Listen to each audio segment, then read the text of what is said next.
In this video, we're going to work through some examples of polyatomic ions.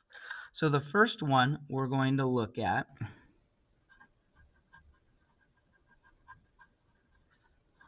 examples of polyatomic ions. First one we're going to look at is magnesium nitrate. For magnesium nitrate, magnesium is from the periodic table, and so when we look up magnesium, it's in column 2A. It has 2 valence electrons, so it will form a 2+. So we know magnesium, Mg, is a 2+ charge. Nitrate, we do not look up nitrogen. If it was just simply nitrogen, its name would have been nitride. Remember, anytime we have an element from the periodic table forming an ion, the ending will be an IDE. So this will be fluoride, oxide, sulfide, phosphide, nitride. So when it ends in ATE or ITE, that is our clue that it's most likely a polyatomic ion, and we need to look at the backside of the periodic table. We need to be careful when we see nitrate, ATE. We look up on the backside of the periodic table, nitrate, NO3 with a 1- charge. Now, the question becomes, does the 2+ and the 1- cancel each other out? Well, they don't. We need another NO3 with a 1- charge. Now the 1, 2+ matches with the 1- and the 1-. So now, when we put this formula together, we have 1 mg, but the important piece here, and this is the first time we've seen this, there are 2 polyatomic ions. So I'm going to put the polyatomic ion in parentheses, NO3, and then there are 2 of them, so I put a 2 subscript on the outside. Mg, 1 of them, 2 NO3s, so I put a 2 on the outside of the NO3. Any instance that we have where we have more than 1 polyatomic ion, we must put it in parentheses, but only when we have more than 1 polyatomic ion. Let's look at another example. Let's take a look at sodium sulfate. Sodium is from the periodic table. It's in column 1A, so it's a 1+ ion, Na with a 1+. Sulfate, ATE, it is not sulfur. If it was sulfur, it would have been called sulfide, IDE. So it's not sulfur, it's sulfate. So we go look up sulfate. It's an SO4 with a 2- charge. So we write SO4 with a 2- charge. Now, the 1+ and the 2- do not cancel out. I need another Na+. The Na+ now make a 2+, and the SO4 is a 2-.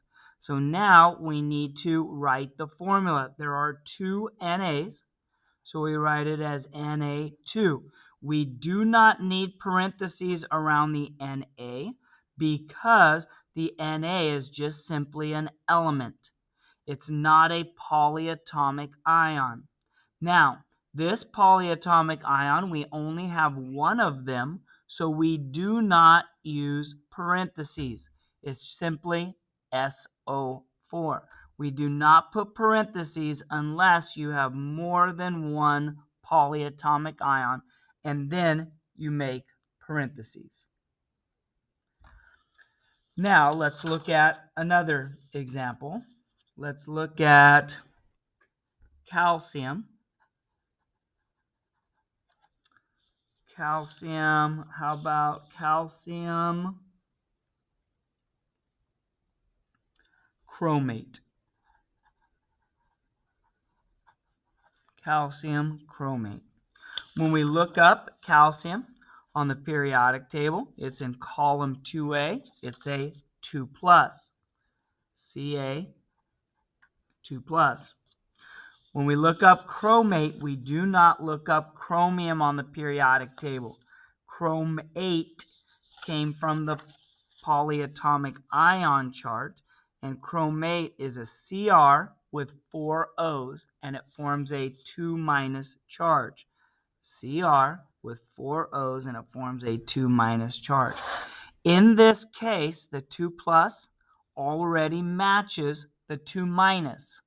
So it's one of these for one of these. So the formula simply becomes CaCrO4,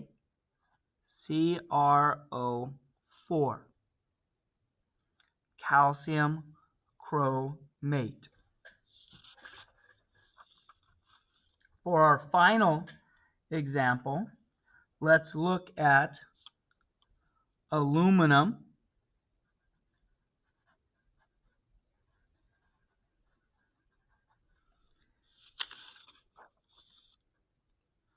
sulfite.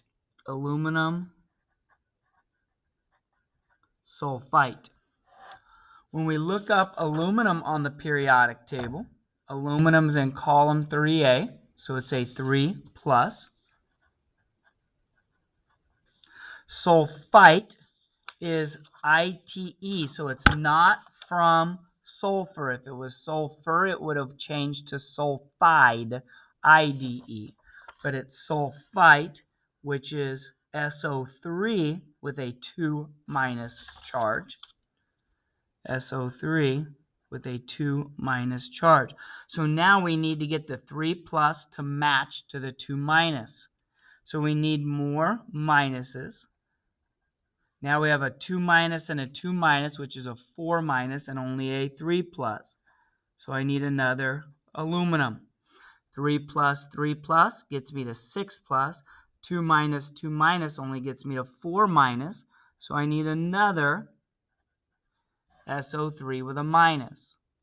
So now they match. 6 plus, 6 minus. I have 2 ALs, Al2, and then 3 groups of SO3. Any instance that we have more than one polyatomic ion, we have to put it in parentheses. So we go SO3 in parentheses with a 3 on the outside because we had 3 groups of SO3. I hope this helps in taking the names of the ternary ionic compounds and forming the formulas of the ternary ionic compounds.